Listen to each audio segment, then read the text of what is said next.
Indian medical association Miryalaguda శాఖ ఆధ్వర్యంలో national doctors డేను ఘనంగా నిర్వహించారు. మిర్యాలగూడ పట్టణంలోని నల్లగొండ రోడ్డులో గల ఐఎంఏ బిల్డింగ్లో జరిగిన కార్యక్రమంలో డాక్టర్ బీసీ రాయ్ చిత్రపటానికి పూలదండలు వేసి నివాళులర్పించారు. ఈ సందర్భంగా పలువురు డాక్టర్లు మాట్లాడుతూ వైద్య రాజకీయ రంగాల్లో విశిష్ట సేవలందించిన భారత రత్న డాక్టర్ బీసీ రాయ్ జన్మదినోత్సవాన్ని పురస్కరించుకొని జాతీయ వైద్యుల దినోత్సవం నిర్వహించడం జరుగుతుందన్నారు. వైద్య వృత్తిని చిత్తశుద్ధితో నిర్వహించినప్పుడే వైద్యులు సమాజంలో మహోన్నతులుగా వెలుగొందుతారన్నారు. గ్రూప్ ప్రాక్టీస్ మూలంగా వైద్యులు పని ఒత్తిడి నుండి బయటపడగలుగుతారన్నారు. మానవాళి ఉన్నంతకాలం వైద్య సేవలు జరుగుతూనే ఉంటాయన్నారు. అనంతరం డాక్టర్లు పాటలు పాడి డ్యాన్సులు వేసి తమ ప్రతిభ కనబరిచారు. జూలై 1 డాక్టర్స్ డే మనందరికీ తెలుసు. ఇది డాక్టర్ బీసీ రాయ్ పుట్టినరోజు, మరణించిన రోజు రెండు ఒకటే కావడం యాదృచ్ఛికంగా జరిగిన ఆయన అందుకున్నటువంటి పురస్కారాలు, ఆయన సమాజానికి చేసినటువంటి కృషి మూలంగా ఆయనకి అత్యున్నత పురస్కారాలు భారతదేశంలో వచ్చినటువంటి భారతరత్న అవార్డు కూడా వచ్చింది. అందుకని ప్రత్యేకంగా మనం ఈ రోజుని గుర్తుపెట్టుకుని డాక్టర్స్ డేగా సెలబ్రేట్ చేసుకుంటున్నాము. ఈ సంవత్సరం theme of the year healing hands and caring heart. So చిత్తశుద్ధితో చేతనైనంత వైద్యం చేయడంలో ఇన్వాల్వ్ అవ్వమని దీనికి సంకేతం. బిధాన్ చంద్ర రాయ్ గురించి చెప్పడానికి, ఆయన జూలై 1 1881లో పుట్టారు. 81 సంవత్సరాల ప్రయాణం తర్వాత జూలై 1 1962 నాడు మరణించారు. He worked as West Bengal Chief Minister for 12 years, 1952-62. He gained Bharatratna Award in 1961. ఆయన మొదటగా బీహార్ పాట్నాలో జన్మించారు. చిన్న స్కూల్ విద్యాభ్యాసం అంతా పాట్నాలో జరిగింది. తర్వాత కలకత్తాకి షిఫ్ట్ అయిపోయి డిగ్రీ అండ్ మెడికల్ కాలేజ్ అంతా కూడా కలకత్తాలో చేశారు. స్వాతంత్రోద్యమ కాలం నుంచి 1925 నుంచి మహాత్మా గాంధీ పిలుపు మేరకు స్వాతంత్రోద్యమంలో పార్టిసిపేట్ చనిపోయేంత వరకు ఆయన మహాత్మా గాంధీకి వ్యక్తిగత వైద్యుడు, మంచి స్నేహితుడు. సో ఎన్ని పొలిటికల్గా అతని కెరీర్లో హైయెస్ట్ అచీవ్ చేసినా కూడా బేసిక్గా బిధాన్ చంద్ర రాయ్కి వైద్యం అంటేనే చాలా ఇష్టం. ఫస్ట్ హార్ట్ అటాక్ వచ్చినప్పుడు మిత్రులు, కొద్ది కొలీగ్స్ హెచ్చరించినా కూడా రెస్ట్ తీసుకోమని చెప్పి, చనిపోయిన తర్వాత ఎలాగో తీసుకునేది రెస్టే కదా అని చెప్పేటువంటి ఉదాత్తమైన మనస్తత్వం ఆయనకి. అంటే తను చనిపోయే చివరి నిమిషం వరకు కూడా ప్రజల కోసం ఏదో రాజకీయ పరంగా కానివ్వండి, లేకుంటే వైద్యపరంగా కానీ పాటుపడాలనేటువంటి ఉన్నతమైనటువంటి భావాలు ఉన్నటువంటి వ్యక్తి బిధాన్ చంద్ర రాయ్. ఆయన పుట్టినరోజును, మరణించిన రోజున మనం డాక్టర్స్ డేగా సెలబ్రేట్ చేసుకుంటున్నాం. ముఖ్యంగా డాక్టర్ వృత్తి అనేది ప్రపంచంలో ఎక్కడ ఉన్నా ఒక గౌరవప్రదమైన వృత్తి, అది ఏ దేశంలో పుట్టినా కూడా. కాబట్టి ఈ గౌరవప్రదమైన వృత్తిలో ఉన్న మనమందరం నిజంగా ధన్యవాదాలు చెప్పాలి మన దేవుడికి, మన తల్లిదండ్రులకు. ఒక డాక్టర్గా ఎక్కడున్నా వారి గౌరవం వాడుకున్నది. నాకు తెలిసినంత వరకు ప్రపంచంలో మానవాళి ఉన్నంత వరకు ఈ డాక్టర్ వృత్తికి ఎక్కడ ఎదురులేదు. ఎందుకంటే ప్రతి మనిషికి డాక్టర్ అవసరం, ప్రతి కంట్రీకి డాక్టర్ అవసరం. కాబట్టి మన వృత్తిలో ఈరోజు మనం ఇక్కడ ఉన్నందుకు మనం కూడా అదే విధంగా సేవ చేయాలని నా కోరిక. Doctor's Day is the birthday as well as the day which he has expired. I think I'll tell you, most of you all know. So Dr. Bidhan Chandra Rai, in short BC Rai, was born in Pakipura in 1882. He has studied his primary and secondary higher education in his native place, but he joined in Calcutta Medical College in 1901. The patients free of cost. He established many voluntary organizations for medical service like Victoria Institute for Cancer has established a medical center. He has established. In addition to, I want to give. ఇంత బిజీగా ఉన్న doctor రాజకీయాలకు ఎందుకు వచ్చాడు? Freedom స్ట్రగుల్లో ఈ భారతదేశాన్ని మనము తెలంగాణకి ఎలా పోరాటం చేస్తున్నామో, ఫ్రీడమ్ మన భారతదేశంలో బ్రిటిష్ వాళ్ళు 1905లో బెంగాల్ విభజన చేశారు. 2 ముక్కలైపోయింది బెంగాల్. బ్రిటిష్ వాళ్ళు కలకటాను సెంటర్గా చేసుకొని మళ్ళీ 200 ఏళ్ళు ఎగారు. వాళ్లకు 1905 లోపల ఇప్పుడున్నటువంటి 7 సిస్టర్ లెక్కన చాలా పెద్ద ఇబ్బంది వచ్చేసింది. East Bengal, west Bengal, Assam, 7 sisters, Mizoram, Manipur లాంటి మంటలు వేసినాయి అప్పుడు. ఎక్కడ? బెంగాల్ లోపల. సో వైస్రాయ్ దుర్బన్ చాలా ఆలోచించాడు, ఇక్కడ చాలా ఇబ్బంది అవుతుంది. పెద్ద లార్జెస్ట్, అప్పుడు మనకు 16 ప్రావిన్సెస్ ఉన్నాయి. The biggest province is Bengal province. The second province is Bombay, Delhi, Mysore, Calcutta, south లో మద్రాస్. ఈ అన్ని ప్రావిన్సులలో చాలా ప్రాబ్లం వచ్చే వరకు వాళ్ళు 1995 బెంగాల్ చేసే వరకు ముస్లిం హిందూ డామినేషన్ మొదలైంది. ఎప్పుడైతే మొదలైందో జిన్నా గారు 1906లో ముస్లిం లీగ్ పెట్టేశాడు. That is Calcutta centre in Bengal. గొడవ స్టార్ట్ అయింది. అప్పుడే ఇద్దరు కలిసి మోతీలాల్ నెహ్రూ, బీసీ రాయ్ ఇంగ్లాండ్ నుంచి 1911, 1912లో they came back to India. ఏం చేద్దాం అని ఇద్దరు కూడా ఆలోచించారు. వైద్యాన్ని ఉచితంగా ఇవ్వడము బీసీ రాయ్ అనే వాళ్ళకి సాధ్యమైంది తప్ప ఇప్పుడు భారతదేశంలో పెట్టే ఏ వైద్యుడికి సాధ్యం కాదు. భారతదేశమే కాదు, ప్రపంచంలో ఏ వైద్యుడికి అది సాధ్యమయ్యే అంశం కాదు అని చెప్పి మనకి మనం అనుకొని ఎవరైనా సడన్ గా మీరు వ్యాపారం చేస్తున్నారంటే మనం ఏమి చోకు మన అవసరం లేదు. ఎందుకంటే నీవు ఒక హాస్పిటల్ పెడుతున్నావు, ఎక్కువ పెట్టుకుంటున్నావు, ఎంప్లాయీస్ని పెడుతున్నావు, బిల్డింగ్ కడుతున్నావు, ఇవన్నీ కూడా లక్షల్లో నుంచి కోట్లలో ఉన్నది. దీనికి అంతా కూడా మళ్ళీ నీకు రిటర్న్ ఎక్కడి నుంచి రావాలి? పేషెంట్ నీ దగ్గరకు వచ్చే పేషెంట్ల దగ్గర నుంచి రావాలి. So it's a business. అయితే ఈ బిజినెస్కి మిగతా బిజినెస్కి ఉన్న డిఫరెన్స్ ఏంటంటే, ఇందాక నేషనల్ డే ఈసారి పిలిపిందంటే healing hands and caring art care. అంటే ఏంటి? చేతులతో నీవు వైద్యము, మందులు, ఆపరేషన్ ఇవన్నీ చెయ్యి, కానీ పేషెంట్కి మానసికమైనటువంటి ఇబ్బంది కలిగించకుండా ప్రవర్తించే విధానాన్ని రూపుదిద్దుకోవాలి. సో అంటే మనం చేస్తున్నటువంటి వృత్తి ప్రాథమికంగా మనుషుల యొక్క ప్రాణాలని ఇమిడి ఉన్నాయి దీంట్లో. ఈ అంశం ఉంది కాబట్టి మనకి తెలియకుండానే వైద్య వృత్తిలో ఉన్నంత ఒత్తిడి ఇవాళ ప్రపంచంలో ఏ వృత్తిలో లేదు. ఎంతగా ఒత్తిడి ఉంటుందంటే, వైద్యుడిగా 1990లో నా పీజీలు అయిపోయి నేను ఇక్కడ వైద్యం మొదలుపెట్టిన తర్వాత బహుశా 24 గంటలు ఏ ఒక్క గంట కూడా నా హాస్పిటల్ గురించి ఆలోచించుకోవడానికి లేదు. మీరందరూ కూడా ఇక్కడ అందరూ కూర్చున్న నా హాస్పిటల్ ఆ పేషెంట్ ఏమైంది, వాడికి ఏమైంది, ఇవన్నీ మనల్ని అంటే 24 గంటలు మానసికమైన ఒత్తిడితోని కొనసాగుతున్న ఒత్తిడి. ఈ ఒత్తిడిని మాత్రమే కాదు, మానసిక ఒత్తిడే కాదు, భౌతికపరమైన ఒత్తిడి కూడా మన పైన ఉంటుంది. ఆ ఒత్తిడి మన కుటుంబం పైన కూడా ట్రాన్స్ఫార్మ్ అవుతుంది.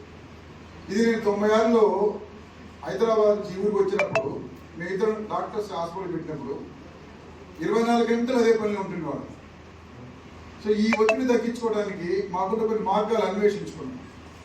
We have to contribute our work. మన పనిని పంచుకోవాలి ఇతర వైద్యులతో, మన ఆదాయం కూడా పంచుకోవాలి.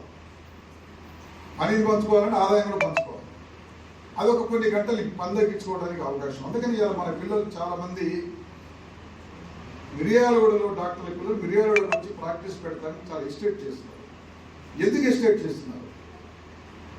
వాళ్ళు కనీసం రోజులో ఒక 8 గంటలైనా ఏ పేషెంట్ డిస్టర్బ్ చేయకుండా, ఏ హాస్పిటల్ నుంచి కాల్ రాకుండా, ప్రశాంతంగా ఉండాలని ఎవరైనా కోరుకుంటున్నారు, నేను కూడా కోరుకుంటున్నాను. చేస్తున్నా మీ కాంపౌండర్ పేరు నుంచి ఫోన్ చేయడము, ఉదయం పొద్దున్న 9:30 ఊపిపోయి సాయంకాలం 9:30 చూసి మళ్ళీ 12 గంటలకి ఏపీహెచ్ కేసు వచ్చింది, పీపీహెచ్ కేసు వచ్చింది, లేకపోతే డిస్ట్రెస్ వచ్చింది బేబీ, లేకపోతే చెస్ట్ పెయిన్ వచ్చి ఉండలేదు. ఆ రకమైనటువంటి ఒత్తిడిని తొలగించుకోవడానికి నేను మన యంగ్ జనరేషన్ పెట్టే డాక్టర్స్ పెట్టే సూచనలు ఏంటంటే గ్రూప్ ప్రాక్టీస్ కోసం ప్రాక్టీస్ చేయండి. A huge round of applause for Dr. Nagendra garu, Ramarao garu, and Dr. K.S. Ravi garu. And Dr. Ashok Matra.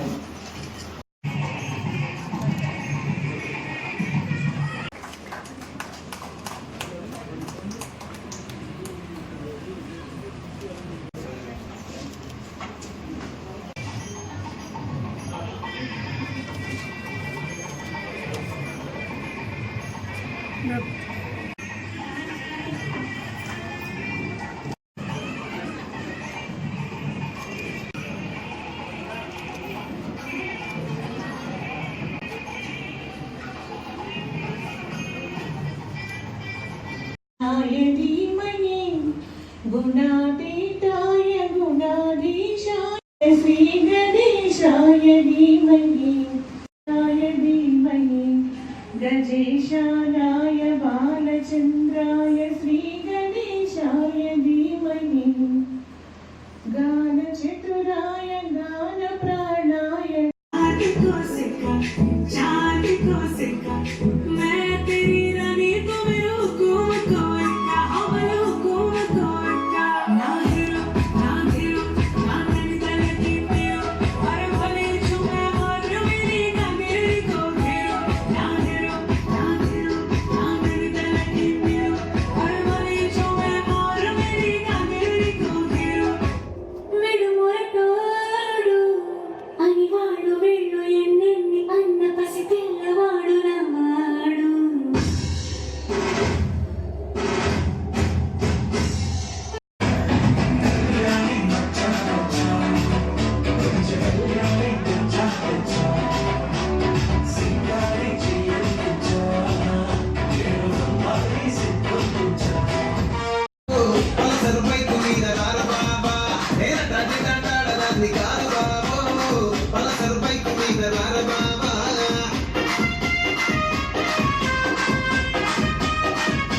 తల్లికి మంగళారతులు మా తెలుగు తల్లికి మల్లె పూదండ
Got it, baby, just